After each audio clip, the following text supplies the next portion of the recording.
আসসালামু আলাইকুম। আমি বেগুন দিয়ে আইকর মাছ রান্না করব। এই মাছগুলোতে আমি লবণ, সামান্য হলুদ, মরিচের গুঁড়া সামান্য দিয়ে একটু মেখে নিলাম।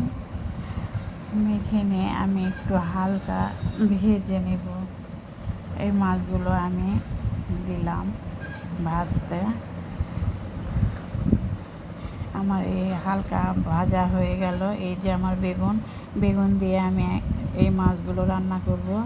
যা যা দিলাম আর কি, জিরা গুঁড়ো, হলুদ গুঁড়ো, মরিচ গুঁড়ো, লবণ আর আদা বাটা।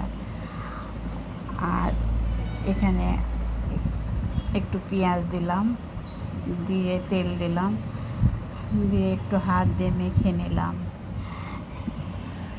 মাখা হয়ে গেলে একটু সামান্য তেল দিয়ে আমি পানি দিলাম, এই যে মাছ মাখা পানি দিয়ে। এই যে আমার অর্ধেকটা হয়ে এসেছে, আমি মাছগুলো ছেড়ে দিলাম। ছেড়ে দিয়ে এই তো আমার রান্না আমার এখন হয়ে গেল।